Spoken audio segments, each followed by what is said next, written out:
안녕하세요. 10월 12일 월요일 새벽 예배를 하나님께 올려드리겠습니다. 기도하십니다. 예수님, 오늘도 새 하루를 믿음으로 시작하게 하시니 감사합니다.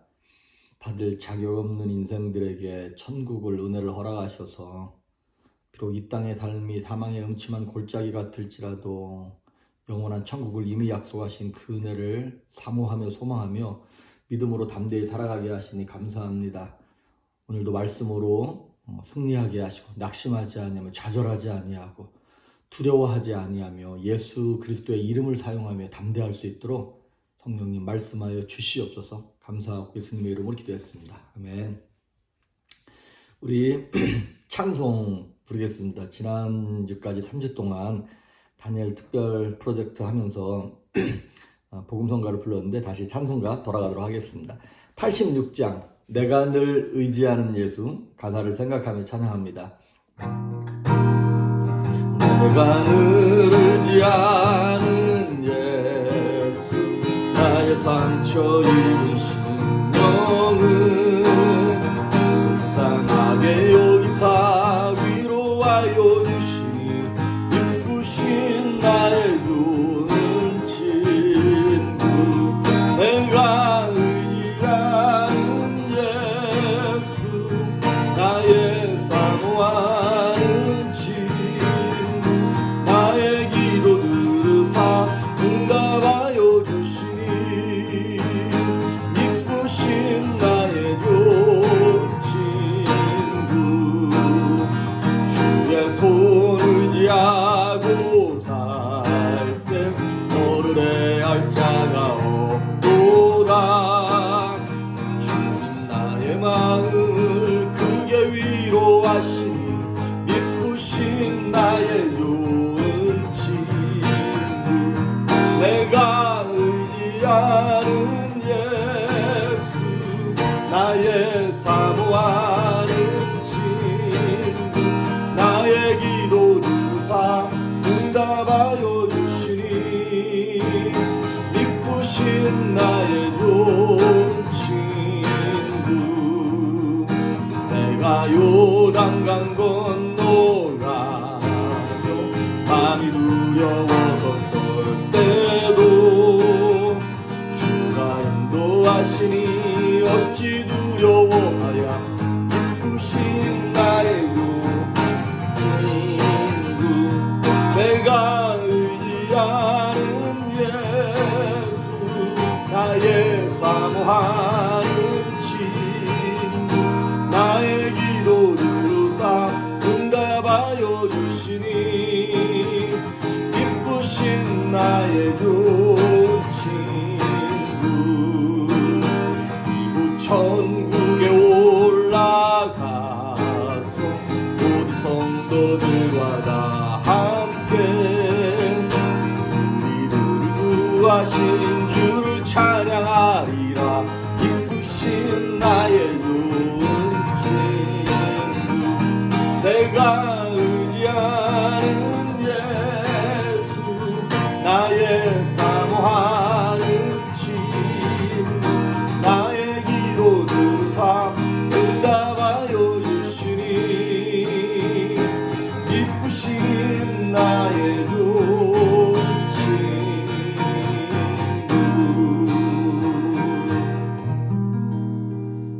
아멘.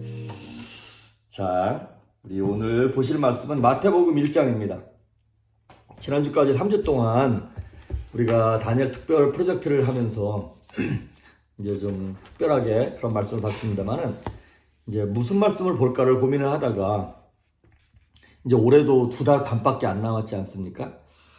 그래서 다시 기본으로 돌아가고 원점으로 돌아가자, 그런 마음과 생각에 이제 마태복음부터 보도록 하겠습니다. 원래는 이제 우리 교회가 강해 설교를 하기 때문에 이렇게 모든 내용들을 다 이렇게 건너뛰지 않고 이렇게 하는데, 가능한 한. 근데 그러기에는 올 한 해 마태복음을 마무리하기 좀 힘들 것 같아가지고 이번 남은 2달 반 동안의 이제 프로그램 이름을 대충 보는 마태복음 이렇게 정했습니다. 좀 경박하긴 합니다만은 제가 고등학교 다닐 때 저희 지리 선생님이 별명이 이제 진암철 선생님이라고 있었는데, 그분이 우리가 선생님 이렇게 시험 어떻게 준비할까요? 물어보면 이렇게 늘 말씀하셨어요. 대강 철저히 공부하라고. 대강 하란 얘기입니까? 철저히 하란 얘기입니까? 이거예요. 마태복음을 편한 마음으로 들어오십시오. 그리고 편하게 들으십시오. 마음을 열고. 하지만 성령께서 틀림없이 말씀하실 겁니다. 그럴 때는 철저하게 순종하는 마음으로 우리 대충 보는 마태복음 오늘 첫 시간 시작하도록 하겠습니다. 마태복음 1장 1절부터 6절까지 그리고 16절 이 두 군데를 보도록 하겠습니다. 마태복음 1장 1절부터 봉독해 올립니다. 아브라함과 다윗의 자손 예수 그리스도의 계보라. 아브라함이 이삭을 낳고 이삭은 야곱을 낳고 야곱은 유다와 그의 형제들을 낳고 유다는 다말에게서 베레스와 세라를 낳고 베레스는 헤스론을 낳고 헤스론은 람을 낳고 람은 아미나답을 낳고 아미나답은 나손을 낳고 나손은 살몬을 낳고 살몬은 라합에게서 보아스를 낳고 보아스는 누색에서 오벳을 낳고 오벳은 다윗 이세를 낳고 이세는 다윗 왕을 낳으니라. 다윗은 우리아의 아내에게서 솔로몬을 낳고 그 다음에 16절 뒷부분에 야곱은 마리아의 남편 요셉을 낳았으니 마리아에게서 그리스도라 칭하는 예수가 나시니라. 아멘. 원래는 뭐 사복음서 이렇게 전체 개관이라든가 마태복음 개관을 따로 봐야 되는데 그거 안 하고 그냥 바로 넘어가도록 하겠습니다. 그 궁금하신 분들은 나중에 우리 교회에서 우리 조혜영 전사님 하시는 성경의 맥 뭐 이런 거 할 때 여러분 들으시길 바랍니다. 여러분 우리가 이제 마태복음이란 말을 쓰죠. 복음이 유앙겔리온, 헬라어로 유앙겔리온인데 좋은 소식이란 뜻입니다.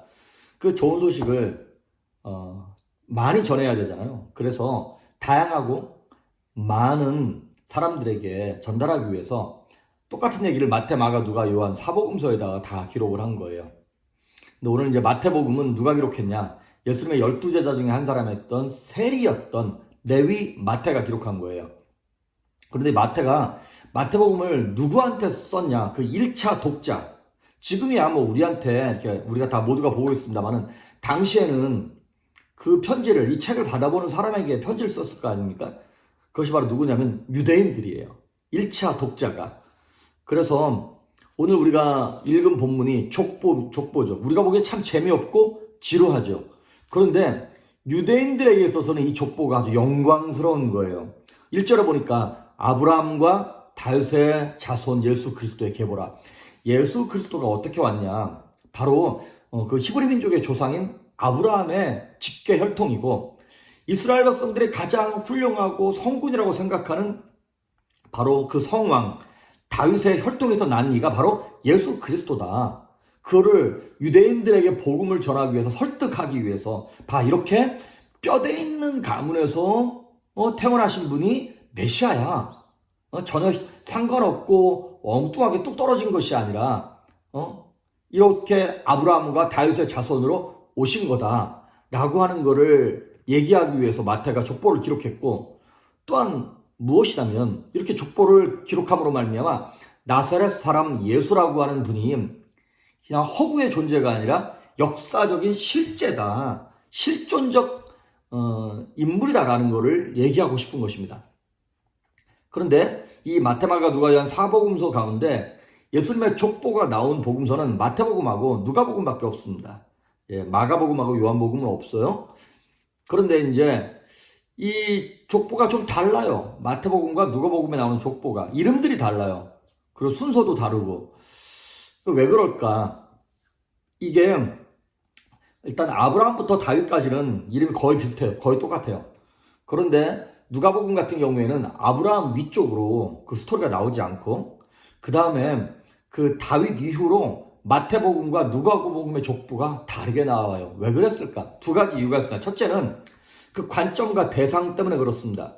아까 말씀드렸던 것처럼 마태복음은 유대인을 대상으로 쓴 거예요. 그러니까 그 어느 누구보다도 아브라함이라고 하는 존재와 다윗의 후손이라고 하는 정통성, 역사성을 강조하기 위해서 추린 거예요. 간단하게 딱 중요한 내용만 쫙 써머리한 거죠. 핵심 요점만 딱 얘기한 거예요. 그리고 누가복음은 뭐냐면 그 대상이 1차 독자가 누구냐면 유대인이 아니라 헬라인이에요. 그러니까 누가가 그 편지를 쓰면서 뭐 이렇게 데오빌로 각하에게 이렇게 써요. 데오빌로가 헬라의 고위 관직에 있던 사람이죠. 그리스인이었던 것이죠. 그러니까 여러분 그리스인들의 최대 관심사는 뭡니까? 인간이 어디서 와서 어디로 가며 누구냐? 이것이 제일 중요한 거예요. 그래서 메시아가 태어나긴 태어났는데 그럼 메시아의 근본이 어디냐? 아브라함의 후손이야. 이렇게만 얘기해서는 그 이방인들, 헬라인들, 철학자들을 설득시킬 수가 없는 거예요. 그래서 어떤 얘기가 나오냐면 마태복음의 족보는 위에서부터 아래로 누가 누구를 낳고 이렇게 내려와요. 근데 누가복음의 족보는 누구냐면 예수의 위는 뭐 요셉이며 요셉의 위는 누구며 이렇게 올라가요. 그래서 다윗 왕을 지나고 아브라함을 지나고 어디까지 올라가냐? 아담까지 올라가는 거예요. 인간이 어디서 왔냐? 누구냐? 아담까지 올라가서 거기서 끝나냐? 아니요. 아담 그 위는 하나님이다. 이렇게 나오는 거예요. 하나님의 자녀로서 우리 인생들, 인류가 만들어졌다. 우리는 하나님께로부터 와서 하나님께로 돌아가는 그러한 존재다라는 거를 누가복음은 얘기하고 싶은 것이죠. 그래서 그 관점과 대상 때문에 마태복음과 누가복음의 족보가 다른 거고, 두 번째 다른 이유는 그 당시 살았던 문화적인 이유 때문에 그렇습니다. 마태복음의 족보를 강안해 보면 이게 예수님의 법적인 족보예요. 그러니까 이게 누구냐면 여러분 우리나라도 족보에 여성들 이름 안 들어가죠. 남성들 이름만 쭉 나오죠. 그런 것처럼 다윗의 아버지였던 육체의 아버지였던 요셉의 족보예요. 뭐 이렇게 아브라함부터 다윗부터 쭉 요셉까지 어떻게 누가 누구를 낳고. 그런데 누가복음의 족보는 예수님의 법적 족보라기보다는 생물학적 족보예요. 그래서 여러분 예수님의 아버지가 육신의 아버지가 요셉이긴 하지만 사실 요셉의 피가 섞인 건 아니죠. 성령으로 잉태된 거니까. 그러면 예수님의 육체는 누구로부터 물려받은 거예요? 예수님의 모친 마리아의 그 혈통인 것이죠. 그래서 이 마리아의 계보가 바로 누가복음에 나와 있는 족보예요. 그러면 어떻게 되는 거냐? 이게 왜 그렇게 나왔냐면 여러분 근데 마리아의 그 뭐 조상이다 이런 식으로 나오지 않냐고. 누가복음의 족보도 예수님의 위는 요셉이고 요셉의 위는 누가 이렇게 나와요. 근데 마태복음과 다른 거예요. 왜 그러냐면 옛날에는 이제 유대인들도 우리랑 약간 그런 문화적인 게 비슷해가지고 내가 자녀를 낳았는데 아들을 못 낳았어. 그러면 내 딸과 결혼하는 사위를 데려다가 사위를 내 족보에 넣는 거예요. 그런 것처럼 아마도 예수님의 모친이었던 마리아의 아버지가 그 아들을 낳지 못하지 않았을까. 그래서 예수님과 결혼한 요셉을 데려다가 그 족보에 이렇게 넣어서 성경은 그 마리아 대신 예수님을, 그러니까 요셉을, 예수님의 부친이었던 요셉을 그 자리에 넣고 혈통적으로는 마리아의 혈통을 따라 쭉 이렇게 올라가게 한다 이 말이죠. 그래서 이렇게 쭉 따라 올라가다 보면 어쨌든 만나는 건 누구냐면 다윗의 라인에서 만나요. 그러니까 다윗의 여러 배다른 후손들 가운데 이렇게 결혼을 해가지고 예수 그리스도가 그 라인에서 태어난 것이죠. 자, 그리고 이제 오늘 저와 여러분이 특히 유념해서 보셔야 될 것이 무엇이냐면 1절부터 6절까지 봤습니다만은 거기에 감추고 싶은 이름들이 있어요. 그리고 그 이후로도 보면 왕들의 이름이 쭉 나오는데 예를 들면 히스기야 왕이다, 여호사밧 왕이다, 뭐 이런 왕들이 나오면 얼마나 좋겠습니까? 그런데 그런 왕들만 나오는 것이 아니라 아주 악한 왕들의 이름이 나와요. 르호보암, 뭐 아하스, 그 다음에 뭐 므낫세. 이건 정말 므낫세 같은 경우는 악한 왕 중에 악한 왕이거든요. 메시아의 족보에 되게 부끄럽고 창피하고 숨기고 싶은 이름들은 우리나라 같으면 그런 이름 안 쓰고 안 넣습니다. 그런데 이걸 가감없이 다 넣는 거예요. 특히 우리가 빼놓지 말고 봐야 할 것이 뭐냐면 여성들의 이름이 들어갔다는 거예요.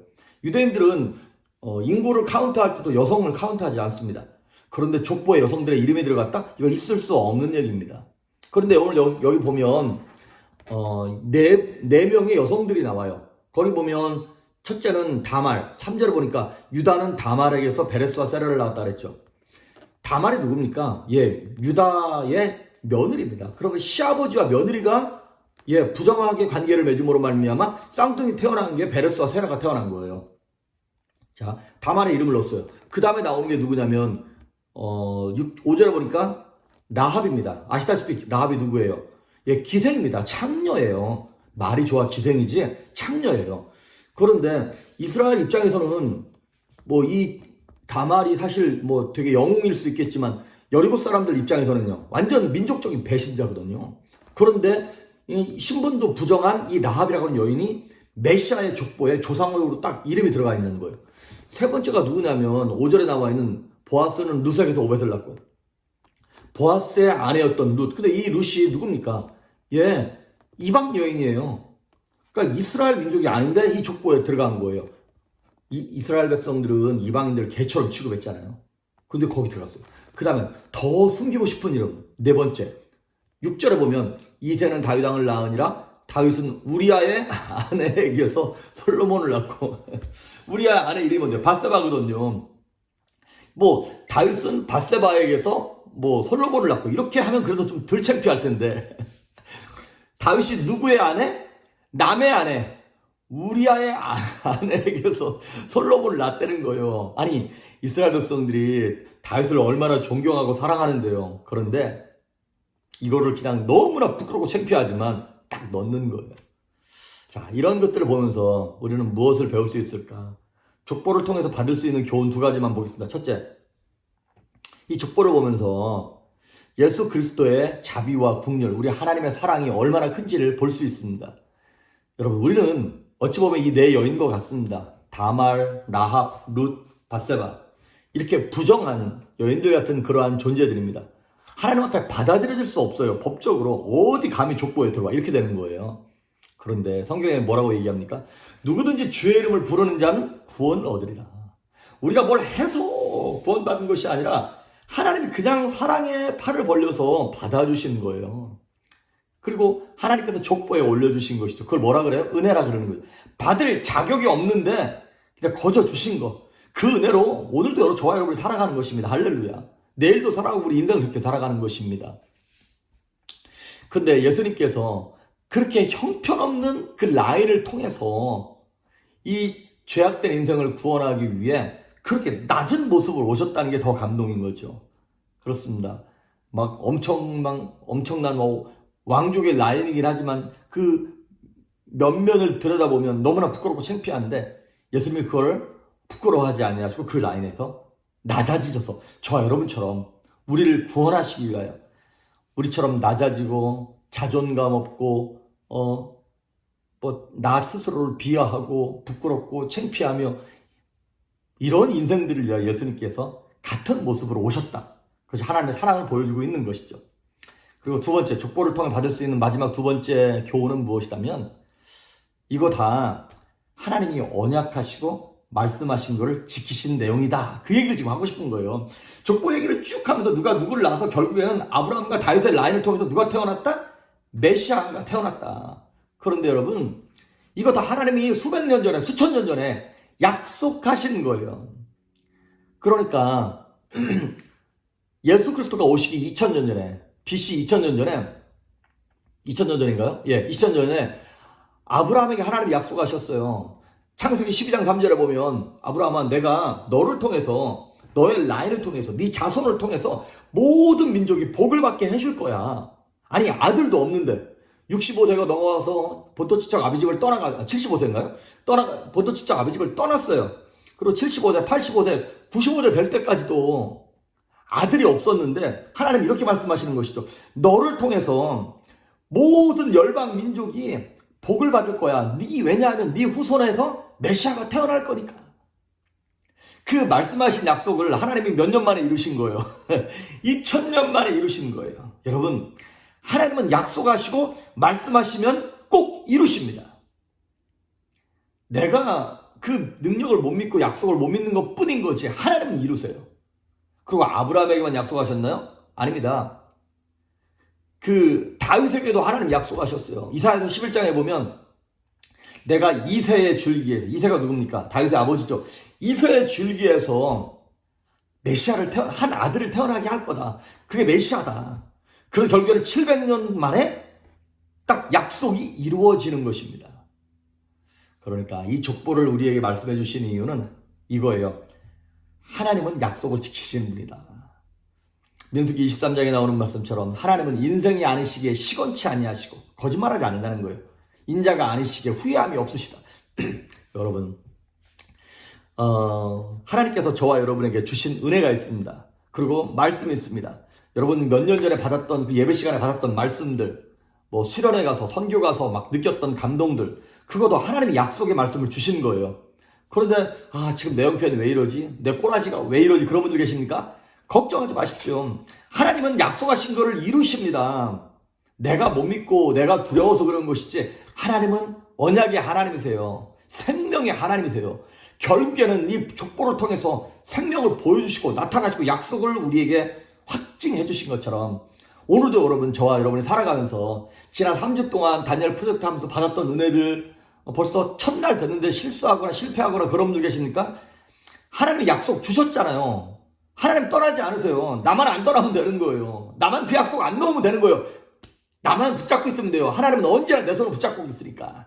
오늘도 약속의 말씀을 붙잡고 우리를 승리케 하시는, 이기게 하시고 거룩하게 하시고 목자 되셔서 거기 계시는 하나님이 오늘도 저와 여러분과 함께 하심으로 승리한 여러분 될 수 있기를 주의 이름으로 축복합니다. 기도하십니다.